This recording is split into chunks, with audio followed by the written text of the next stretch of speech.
앞뒤 계신 분들과 함께 인사 나누실 때 이렇게 인사했으면 좋겠습니다. 참으로 오네시모 하십니다. 이렇게 인사했으면 좋겠습니다. 참으로 오네시모 하십니다. 예, 참으로 오네시모 하십니다. 예, 감사합니다. 나중에 이제 무슨 뜻인지 아시겠죠? 자, 여러분 오늘이 무슨 날인지 혹시 아시나요? 만약에 오늘이 공휴일이었다면 오늘이 무슨 날인지 여러분 한 번 정도는 생각해 보셨을 텐데 뭐 이렇게 비슷비슷한 그런 날들을 분주하게 살다 보면 우리 대부분은 다 그날이 그날 같다고 그렇게 살아가게 됩니다. 그런데 사실 오늘은 대한민국의 5대 국경일 뭐가 있죠? 혹시 아시나요? 예, 그 3.1절, 그렇죠. 그 다음에 제헌절, 그 다음에 광복절, 개천절, 그 다음에 한글날이 있습니다. 이 5대 국경일 중에 두 번째인 제헌절입니다. 국경일이라는 것은 국가의 경사를 기념하기 위해서 법으로 정한 그런 경축일을 말하는데요. 제헌절은 조선 왕조 건국일인 1392년 7월 17일에 맞추어서 일부러 맞춘 거예요. 맞춰서 대한민국 헌법이 1948년 7월 17일에 처음으로 공포된 것을 그렇게 기념하는 경축일입니다. 본래 이 제헌절은 공휴일로 지정이 되었었는데요. 2000년대 초반에 주 5일 근무제, 주 40시간 근무제가 정착되고 확대 시행되면서 휴일이 많아지죠. 그러면서 이 기업 입장에서 생산성이 저하되고 인건비가 부담된다 이런 우려가 제기되면서 2008년부터 국경일 중에서 유일하게 공휴일에서 빠지게 됩니다. 제가 지금 이 말씀을 드리는 것은 오늘이 공휴일이 아니어서 아쉽다, 너무 안타깝다, 놀고 싶었다 이런 얘기를 하려는 게 아니고요. 비록 공휴일은 아니지만 국경일로서 대한민국 민주주의의 수호와 헌법 제정의 가치가 퇴색되지 않도록 제헌절의 의미를 한번 되새겨보자고 말씀을 드린 겁니다. 여러분, 제가 이렇게 제헌절은 헌법이 제정된 날이다 그렇게 말씀을 드렸는데요. 이 법을 만드는 기관이 어디인지 여러분 아십니까? 이 대한민국 한 나라의 법을 만드는 기관이 여러분 어딘지 아세요? 죄송합니다. 어딘지 아시죠? 아시죠? 말씀을 안 하셔서 알 거라고 믿습니다. 하도 싸우기만 해서 본래 기능이 무엇인지 우리가 잊어버리게 할 때가 정말 많지만 법을 만드는 기관은 바로 국회입니다. 국회인데요. 1948년 7월 17일에 처음 공포된 그 대한민국 헌법은 1948년 5월 10일 재헌선거, 그 법을 만들기 위해서 국회의원을 뽑은 재헌선거가 있었는데요. 이 재헌선거에서 국민의 대표로 선출된 198명의 국회의원에 의해서 이렇게 만들어지게 됩니다. 법을 만드는 국회, 그것도 모든 법의 근간이 되는 헌법을 만들기 위해 선출된 그 최초의 재헌 국회는 1948년 5월 31일에 그 국회 개원식을 열어요. 5월 10일 날 선거해서 당선된 분들이 5월 31일 날 이 국회 개원식, 국회를 처음 여는 개원식을 거행했습니다. 그 개원식에서 이승만 당시 임시의장의 갑작스런 제안으로 감리교 목사님 출신인 이윤영 의원이 대표 기도로 국회 문을 열게 되었습니다. 당시 이윤영 의원의 기도 중에 일부를 제가 한번 옮겨드릴게요. 이렇게 기도하셨습니다. 우주와 만물을 창조하시고 인간의 역사를 섭리하시는 하나님, 이 민족을 돌아보시고 이 땅에 복을 내리셔서 감사에 넘치는 오늘이 있게 하심을 진심으로 감사하나이다. 하나님께서 오랜 세월 동안 이 민족의 고통과 호소를 들으시고 정의의 칼을 빼셔서 일제의 폭력을 굽히셨으며 세계인의 양심을 움직이시고 우리 민족의 염원을 들으심으로써 역사적인 환희의 날이 우리에게 오게 하시고 하나님의 섭리가 세계 만방에 드러나게 하셨음을 믿나이다. 하나님이시여, 이로부터 남북이 둘로 갈리어진 이 민족의 어려운 고통과 수치를 신원하여 주시고 우리 민족, 우리 동포가 손을 같이 잡고 웃으며 노래 부르는 날이 우리 앞에 속히 오기를 기도하나이다. 중략하고요. 하나님이 이 회의를 사회하시는 의장으로부터 모든 우리 의원 일동에게 건강을 주시옵고 또한 여기서 양심의 정의와 위신을 가지고 이 업무를 완수하게 도와주시옵기를 기도하나이다. 역사의 첫걸음을 걷는 오늘의 우리의 환희와 우리의 감격에 넘치는 이 민족적 기쁨을 다 하나님에게 영광과 감사를 올리나이다. 이 모든 말씀을 주 예수 그리스도의 이름을 받들어 기도하나이다. 아멘. 이렇게 기도하셨어요. 여러분, 이 기도는 10분 이상 이어졌고 기록에 의하면 아무도 그 국회의원들 중 아무도 눈을 뜨지 않았으며 기도가 끝났을 때는 믿지 않는 의원들까지 일제히 기립해서 아멘으로 화답했다고 합니다. 여러분, 이것은 당시 기독교인이 전체 인구의 1% 안팎에 불과했음에도 불구하고 대한민국 건국의 주역이 대부분 기독교인들이었으며 기독교가 한국 사회에 끼치는 그 선한 영향력에 대해서 모두가 인정하고 그 좋은 인식을 갖고 있었기 때문에 가능했던 일이죠. 역사적인 그 사건과 인물에 대한 평가는 여기 모인 분들의 그 면면이 다를 수가 있죠. 이런 생각 저런 생각 가질 수가 있을 겁니다. 그렇지만 그럼에도 불구하고 분명한 것은 이윤영 의원의 대표 기도를 통해서 국회의원들은 온 국민을 대표해서 그 당시 한국 땅을 지배하던 모든 우상들을 다 뒤로하고 기독교의 하나님께 감사하면서 한 국가의 존립과 통치의 근간이 되는 헌법의 순탄한 제정을 하나님께 의탁하고 의뢰하고 맡겼다는 것입니다. 여러분, 불과 반세기 전에 국민의 1% 남짓이었던 기독교는 이제 약 20% 정도가 그렇게 될 정도로 성장했지만 한국 사회가 기독교를 대하는 태도는 그때와는 판이하게 달라져 버렸죠. 온라인상에서의 그런 안티 기독교들의 활동과 90% 이상의 영화와 방송 같은 그런 미디어에서 기독교를 부정적으로 다루면서 한국 사회는 이제 기독교는 무익하다 하는 그런 평가를 넘어서 기독교는 해악을 끼치는 혐오스러운 집단이다 이렇게 취급하기에 이르렀습니다. 여러분, 도대체 무엇이 문제일까요? 그리고 또 우리는 어떻게 해야 될까요? 오늘 본문 10절에는 한국 교회가 지금 처한 형편을 그대로 보여주는 것 같은 한 사람이 등장하는데요. 그의 이름은 바로 오네시모입니다.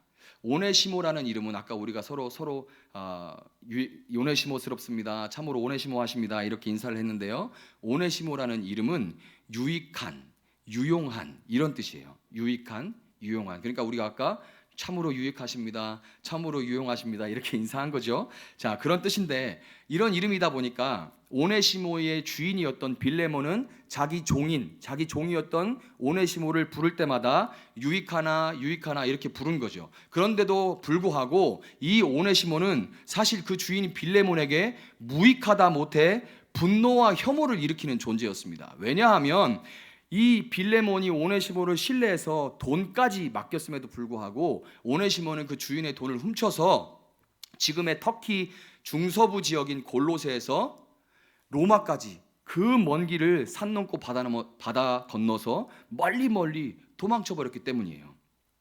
여러분, 한국 사회가 한국 기독교에 대해서 너희는 무익하다 이렇게 평가하는 데에 대해서 기독교는 사실 할 말이 되게 많습니다. 왜냐하면 기독교가 대사회적인 그런 기여도가 비슷한 그런 세력의 그런 종교들, 불교가 있고 천주교가 있죠. 이 불교와 천주교에 비해서 월등하기 때문에 그래요. 제가 몇 가지 예만 들어보자면 1996년부터 기독교는 수해 피해 복구에 약 100억 원을 기부했는데요. 이것은 전체 기부액의 69%에 달한다고 합니다. 그리고 인도적인 대북 지원에 있어서도 기독교는 2001년부터 3년 동안 약 850억 원을 지원을 했는데요. 이건 전체 지원금의 51%를 담당했다고 해요. 그러니까 대북 지원금의 반이 넘게 기독교가 다 지원을 한 거죠. 어마어마한 액수입니다. 돈뿐 아니라 2007년 태안에 사상 최악의 기름 사고가 났던 걸 여러분 기억하실 겁니다. 그때에 막 마스크 쓰고 막 그렇게 입고 가가지고 그 봉사했던 그 자원봉사자들 중에 약 80%가 그 자원봉사장의 80%가 기독교인이었다고 합니다. 여러분, 그러니까 제가 지금 말씀드린 걸 생각해 보세요. 그러니까 지금 우리는 이 기독교는 지금 내 돈 쓰고 내 시간 쓰고 힘쓰면서 욕이란 욕은 다 얻어먹는 그런 모순적인 상황에 빠져 있는 겁니다. 기독교가 우리는 이렇게 하니까 우리는 정말 유익하다, 우리는 유용하다 이렇게 외쳐도 한국 사회가 아니다, 너희는 무익하다 이렇게 반응을 하는 이유가 뭘까요? 왜 그렇지? 여러분, 우리가 그것을 생각해야 될 때요. 왜 그러지? 이런 생각을 해야 될 텐데 많은 학자들이 그 이유를 분석을 했는데요. 그 중에 요즘 말로 제일 그 뼈를 때리는 그런 두 가지 이유가 있습니다. 정말 맞으면 뼈가 아픈 그 두 가지 이유가 있는데요. 그것은 먼저 기독교가 하는 그런 봉사와 나눔은 고압적이고 일방적이다, 이런 말이고요. 기독교의 봉사와 나눔은 고압적이고 일방적이다. 그리고 두 번째는 기독교는 무례하다 하는 겁니다. 고압적이고 일방적이라는 말은 기독교의 봉사나 나눔은 한 교회가 그 교회가 자리한 그런 지역과 소통하고 관계를 맺으면서 그것을 중심으로, 그것을 바탕으로 그 지역의 진정한 필요를 채워주려고 하기보다는 어떤 사회 봉사 프로그램을 운영해서 어떤 교회가 그것을 운영했는데 그 교회가 그 봉사 프로그램을 통해서 양적으로 성장했다, 커졌다, 이런 얘기만 나오면 나는 줄 테니까 너는 받아라 하는 식의 그런 고압적인 태도로 일방적으로 그런 봉사를 그 교회에서 해서 성장했다는 그 봉사 프로그램을 시작했다가 또 원하는 만큼 효과가 없으면, 뭐 그만한 어떤 결과가 없는 걸 얘기하겠죠. 사람들이 오거나 막 그런 게 없으면 또 일방적으로 그냥 끝내버린다는 거예요. 니네 마음이냐 이렇다는 거죠. 받으면서도 기분 나쁘다 이렇게 반응을 하는 거예요. 우리가 그지냐 막 이렇게 반응하는 거죠. 기독교가 무례하다는 말은 또 무슨 뜻이냐면요, 기독교는 용서를 구하지 않는다는 말이에요. 기독교는 회개의 종교죠. 회개하는 종교입니다. 끊임없이 회개하는 종교인데요, 이런 기독교에 대해서 용서를 구하지 않는다, 이런 말은 가당치도 않게 느껴질 수가 있습니다. 그렇죠. 뭐 우리는 회개의 종교인데 무슨 그런 말을 하냐, 그건 너무한 평가다, 이렇게 생각할 수가 있는데요, 이 말은 한국 사회, 우리 입장이 아니라 한국 사회의 입장에서 볼 때 기독교인들은 다른 사람한테 잘못해놓고 제3자인 하나님께 잘못했다고 용서를 구하고 있는 그런 어처구니 없는 그런 존재들이라는 얘기예요. 그렇게 우리를 평가한다는 거예요. 기독교인들에 대한 한국 사회의 이런 시각이 고스란히 담겨서 만들어진 영화가 바로 2007년에 개봉했던 배우 송강호 씨와 그리고 전도연 씨가 열연했던 영화 밀양이라는 그 영화죠.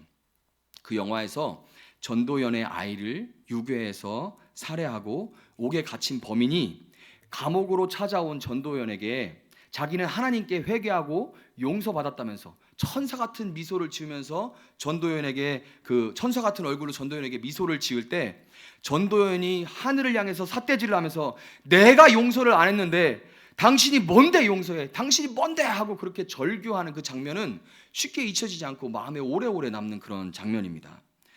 여러분, 한국 사회가 기독교를 무익하다고 평가하는 이 내용에 가만히 귀를 기울여 보면 그들은 용서와 섬김이라는 기독교의 메시지에 대한 그런 불만이 아니라 그 메시지를 전달하는 태도를 문제 삼고 있다는 것을 우리가 알 수가 있습니다.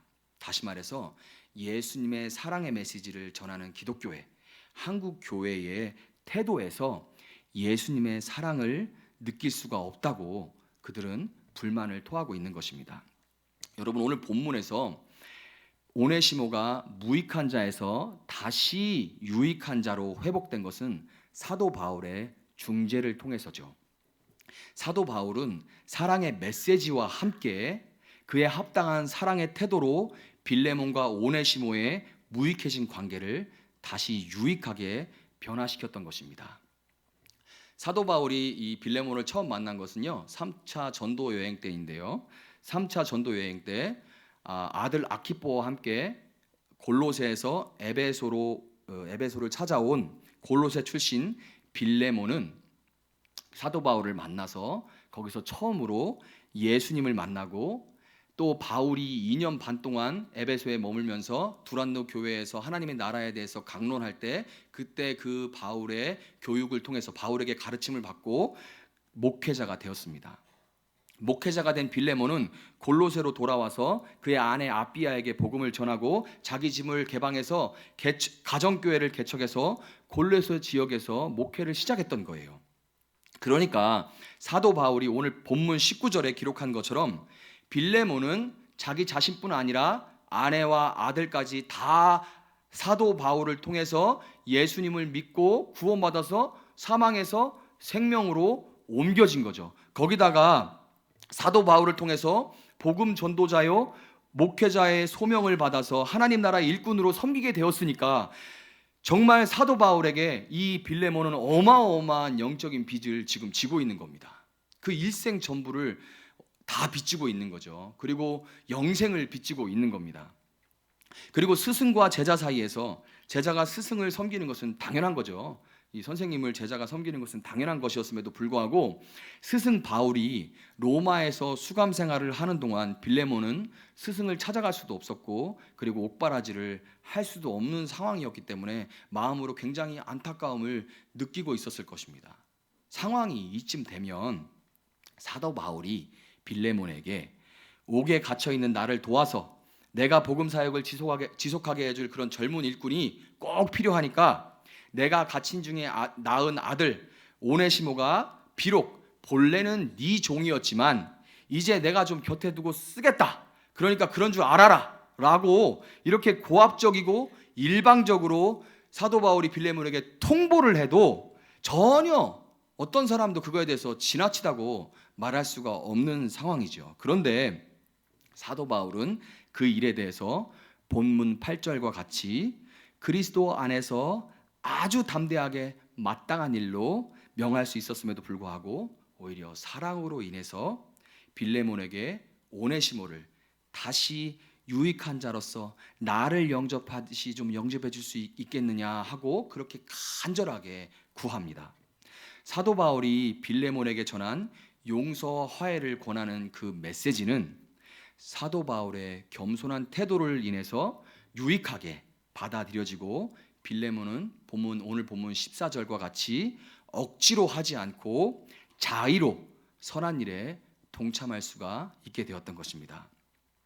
여러분 사도 바울은 로마 시민권자였죠. 그 로마 시민권자로서 전쟁터에서 잡혀온 그 노예들의 노동력으로 그 로마 사회가 로마라는 한 그 시스템이 돌아가고 있었기 때문에 도망간 노예에 대한 처벌이 얼마나 가혹한지 잘 알고 있었어요.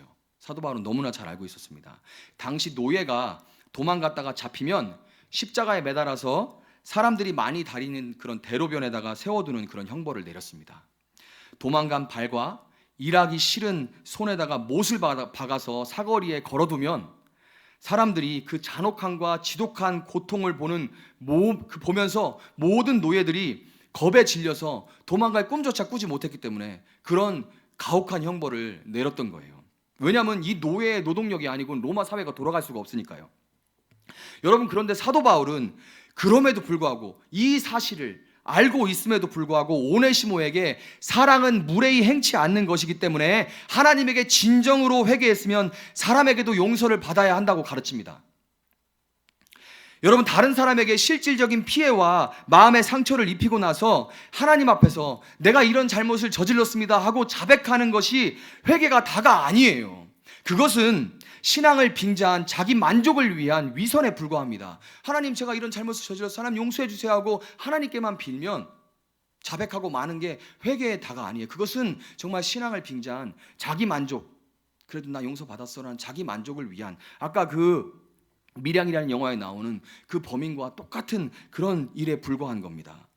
물론 마음속으로 지은 죄라면 하나님께 자백하는 걸로 충분하죠. 내 마음 가운데 음욕이나 내 마음 가운데 미운 마음이나 이런 것들은 내가 하나님께 자백하는 것만으로 충분합니다. 그렇지만 내가 다른 사람에게 실제적인 피해를 입히고 마음에 큰 상처를 입혔다면 상황은 전혀 다른 거예요.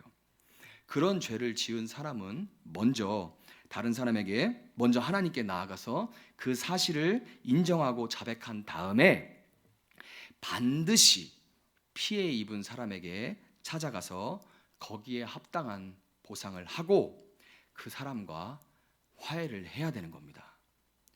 예수님은 마태복음 3장 2절에서 회개하라 천국이 가까이 왔느니라 하고 선포하셨을 뿐만 아니라 회개하라고 선포하셨을 뿐만 아니라 누가복음 13장 1절부터 9절에서 회개에 합당한 열매를 맺으라고 그렇게 촉구하십니다.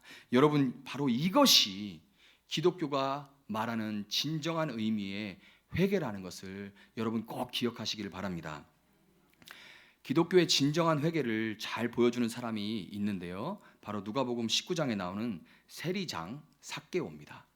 이 삭개오는 다른 유대인들에게 로마가 정한 세금 이상을 징수할 수 있는, 로마가 정한 세금 이상은 자기가 징수해서 그 이상 걷어낸 것은 자기가 이렇게 취할 수 있는 그런 권한을 이 세리장이었던 삭개오는 가지고 있었고, 그런 방식으로 부자가 되었던 사람입니다. 그러니까 얼마나 많은 사람들이 이 세리장 삭개오 때문에 이를 갈고 상처를 받고 아픈 일들을 당했겠어요. 피해를 당했겠습니까? 이런 삭개오가 예수님을 믿고 나서 뭐라고 하냐면, 주여 보시옵소서, 내 소유의 절반을 가난한 자들에게 주겠사오며 만일 누구의 것을 속여 빼앗은 일이 있으면 내 갑절이나 갚겠나이다, 이렇게 얘기해요. 그럼 망하겠죠. 내 갑절인데. 그런데도 삭개오는 그렇게 고백을 했던 겁니다. 삭개오가 이와 같이 회개에 합당한 열매를 맺었다는 것을 통해서 우리는 그의 회개가 진정한 회개였다는 것을 알 수가 있는 것입니다. 여러분, 사도 바울의 가르침을 받은 오네시모는 골로새로 돌아가면 죽는다는 것을 잘 알고 있었음에도 불구하고 목숨을 걸고 순종해서 빌레몬 앞에 가서 용서를 구합니다. 오네시모의 무례히 행치 않는 사랑의 태도를 통해서 사도 바울의 복음의 메시지는 부익하지 않고 유익하게 빌레몬에게 전해질 수 있었던 것입니다. 여러분, 이와 같이 겸손하며 무례히 행치 않는 태도를 통해서 사도 바울의 화평케 하는 복음의 메시지는 빌레몬에게 온전하게 전해질 수가 있었고 놀라운 열매를 맺을 수가 있었어요. 강력한 신분제에서 운영되던 그 로마 사회가, 그 문화권에서 다들 노예를 가지고 노예들을 통해서 아무 일도 안 하고 그냥 즐기며 살고 있는데, 로마 사람들은 그런 사회에서 빌레몬 혼자 나는 내 노예를 용서하겠다 이렇게 결정을 한다 해도, 아무리 오네시모를 용서하려 한다 해도 주변에 노예를 가진 이웃들이 강력하게 반대하고 그 반대에 부딪힐 것이 뻔한 그런 상황이었죠. 그럼에도 불구하고 사도 바울의 겸손과 오네시모의 순종에 의해서 유익하게 전해진 그 복음의 메시지는 빌레몬의 마음을 감동해서 작지만 빌레몬의 가정교회에서 강력한 그 로마의 신분 질서가 무너지고 주인과 종이 주님 안에서, 한 주인 안에서 한 형제요 한 자매로 그렇게 만나게 되고 교제하게 되는 하나님의 나라가 그 빌레몬의 가정교회에서 이루어지게 되었던 것입니다. 여러분, 전승에 의하면 오네시모는 그 후에 에베소 지역에 지금의 이 총회장님과 같은, 기독교 총회장님과 같은 대감독이 되었고, 빌레몬은 끝까지 자기 종이었던 오네시모, 지금은 대감독이 된 오네시모의 형제로서 그의 사역을 도왔다고 합니다. 여러분, 바로 여기에 한국 기독교가 어떻게 해야 할지에 대한 답이 있는 겁니다. 규모와 영향력이 1% 남짓이었다가 20%가 가까이 되면서 그 규모와 영향력이 커지면서 어느새 우리 안에 스며들어 있는 그 교만함과 무례함을 내버리고 겸손과 진정한 회개를 통해서 한국 사회와 소통하면서 섬길 때 기독교는 다시금 무익에서 유익으로 나아갈 길을 찾을 수 있다는 것을 여러분 믿으시기 바랍니다. 말씀을 맺도록 하겠습니다. 여러분, 사도 바울이 빌레몬과 오네시모 사이를 중재해서 무익한 자였던 오네시모를 다시 유익한 자로 회복할 수 있었던 그 원동력을 우리는 오늘 본문 12절에서 찾을 수가 있습니다. 한번 읽어볼까요? 12절. 내게 그를 돌려보내노니 그는 내 신복이라. 아멘. 이 말씀에서 우리는 그 원동력을 찾을 수가 있는데요, 신복으로 번역된 헬라어 이 스플랑크논이라고 되어 있거든요. 이 스플랑크논은 심장이라는 뜻입니다. 심장이라는 뜻이에요. 이 스플랑크논이라는 단어로부터 마태복음 9장 36절에 예수께서 무리를 보시고 불쌍히 여기시니 하는 그 불쌍히 여기시니라는 스플랑크니조마이라는 동사가 거기서 나온 거예요. 그러니까 예수님은 목자 없는 양같이 유리방황하는 사람들을, 그 무리들을 보면서, 고생하면서 기진하는 그 무리들을 보면서 심장이 저미는 아픔으로 그들을 불쌍히 여기셨던 것입니다. 예수님은 그 무리를 불쌍히 여기셔서 하늘 보좌를 버리시고, 고압적으로 일방적으로 하신 것이 아니라 하늘 보좌를 버리시고 모든 도시와 마을에 두루 다니시면서 그들과 함께 먹고 마시고 소통하면서 그들의 필요를, 그들의 진정한 필요를 채워주시고 마침내 십자가에 달리셔서 우리 죄를 대신 짊어지셨습니다.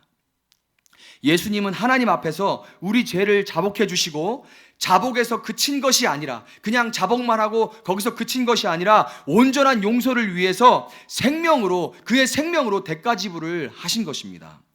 예수님께서 십자가에서 말씀하신 다 이루었다는 그 말은 헬라어로 테텔레스타인데요, 이것은 값을 다 치렀다는 상업 용어예요. 내가 값을 다 지불했다는 그런 상업 용어입니다. 여러분, 이와 같이 하나님의 사랑의 메시지를, 예수님의 사랑의 태도를 통해서 온전히 받아들이고 구원을 받은 사도 바울은 오늘 본문 18절에서 동일하게, 예수님과 동일하게 이렇게 말합니다. 그가 만일 내게 불의를 하였거나 내게 빚진 것이 있으면 그것을 어떻게 하래요? 그것을 내 앞으로 계산하라, 이렇게 말합니다. 그 주인과 똑같은 말을 하는 거예요.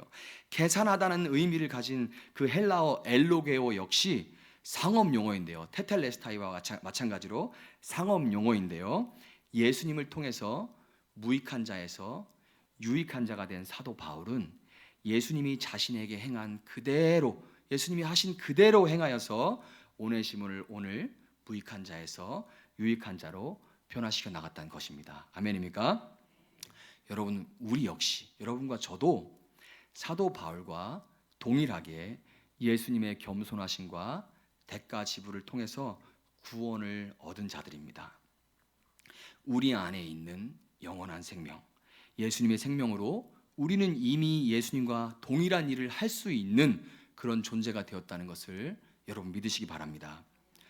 우리가 우리에게 임한 구원의 의미를 다시금 깊이 묵상하고 다시금 겸손하게 낮은 자리로 내려와서 누구에게 보이기 위한 것도 아니고 교회의 양적인 성장을 위한 것도 아니라 그저 예수님과 같이 불쌍히 여기는 마음으로 세상과 소통하면서 저들의 진정한 필요를 채워주고 대가를 지불하는 그런 삶을 살아갈 때 우리가 스스로 우리가 얼마나 한국 사회에 유익하다, 우리는 유익하다 그렇게 핏대를 세워서 목청을 높여 외치지 않아도 세상이 먼저 인정하고 기독교의 하나님을 의지하게 된다는 것을 여러분 믿으시기를 주님의 이름으로 축원합니다. 여러분, 오늘 이 제헌절에 1948년 7월 17일에는 우리에게 있었지만 2019년 7월 17일에는 우리에게 없는 그 유익함의 비결을 다시금 가슴에 새기고 가정과 직장과 사역의 모든 현장에서 그것을 살아냄으로써 무익에서 유익으로의 발걸음을 내딛는 여러분 한 사람 한 사람 되시기를 주님의 이름으로 축원합니다. 시간 함께 찬양하면서 주님 앞에 나아가는 시간 갖도록 하겠습니다.